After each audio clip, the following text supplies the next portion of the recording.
السلام عليكم ورحمة الله وبركاته. بسم الله الرحمن الرحيم، والصلاة والسلام على أشرف المرسلين سيدنا محمد وعلى آله وصحبه وسلم أجمعين. أهلا بكم حبايبي في منوعات بنت أمينة، وحشتوني أحلى متابعين. النهاردة حبايبي جايبة وصفة جميلة جدا لصبغ الشعر. طبعا هنصبغه بالحنة بس باللون الأشقر. المكونات اللي أنا جايباها دي جميلة جدا للشعر يا حبيبتي، ومغذية جدا للشعر. هي الحنة لوحدها أصلا، الحنة لوحدها علاج كامل للشعر، لجميع مشاكل الشعر. فاحنا هنضيف لها الاضافات الاعشاب دي. الاول هنغلي الحاجات دي: ورق الجوافه، وورق السدر، ورق الكركديه. العناصر دي كلها ممتازه جدا يا حبيبتي للشعر، اللي بتطول الشعر وبتنعم الشعر وبتديله كثافه، بتديله لمعان، بتحفز بصيلات الشعر على النمو. عشان كده بتطوله جدا، وبتخلي الشعر فيه لمعان وبريق وحاجات كده. يعني بسم الله ما شاء الله عليها الفوائد دي. يعني لو قلنا للصبح كده مش هنشبع من الفوائد دي، لان ورق الجوافة ده ممتاز للشعر. يعني بيخلي الشعر بسم الله ما شاء الله قوي جدا، بيدي للشعر قوة كده غير عادية.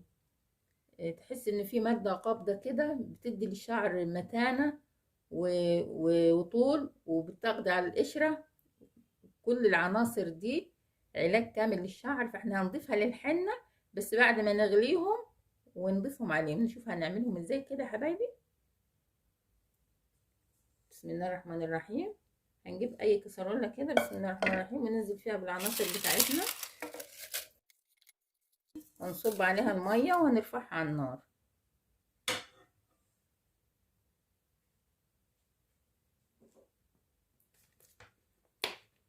بسم الله الرحمن الرحيم.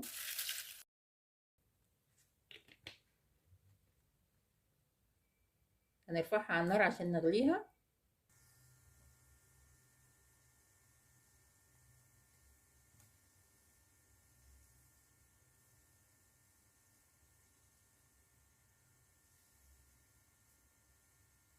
كده يا حبيبتي بنسيبه على النار لغاية ما يغلي كويس قوي. اول ما بيغلي بنوطي عليه ونسيبه لمدة 10 دقايق عشان يغلي على نار هادية.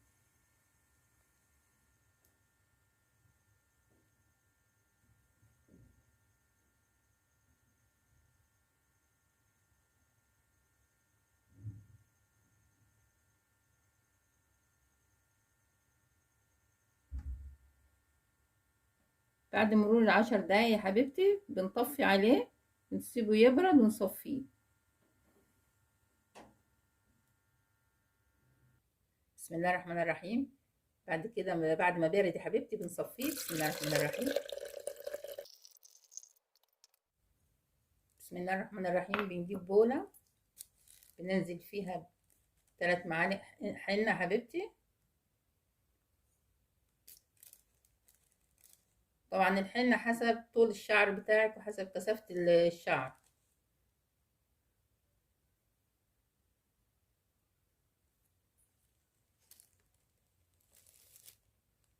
بسم الله الرحمن الرحيم. وهننزل كده بالمغلي بتاعنا اللي احنا غليناه: ورق الجوافة، وورق السدر، وورق الكركديه.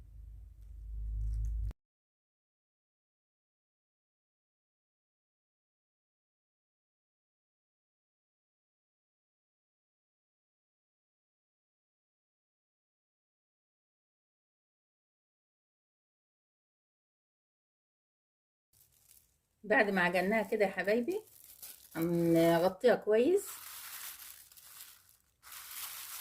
بأي كيس عندك ولا أي استرتش حبيبتي، ونسيبها ليلة كاملة.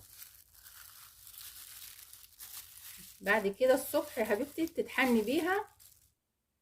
طريقة الاستخدام بتاعها: هتعملي أول حاجة هتبقي غاسلة شعرك كويس قوي، مفيهوش أي دهون ولا أي كريمات ولا أي زيوت. وبعد كده هتطبقيها على شعرك كله، من أول فروة الراس، من أول الفروة تحطي في الفروة بتاعت الشعر، وتحطي في الشعر كله من اول جذوره لغايه اطرافه. وبعد كده يا حبيبتي هتلفي شعرك زي كحكايه كده، وتلبسي عليها بونيه بلاستيك، وتقعديها كده على شعرك مدة لا تقل عن 3 ساعات، يعني ممكن من 3 ساعات لغاية 5 ساعات يا حبيبتي، مش أقل من كده، علشان تديك اللون الحلو الجميل اللي انت ترغبي فيه.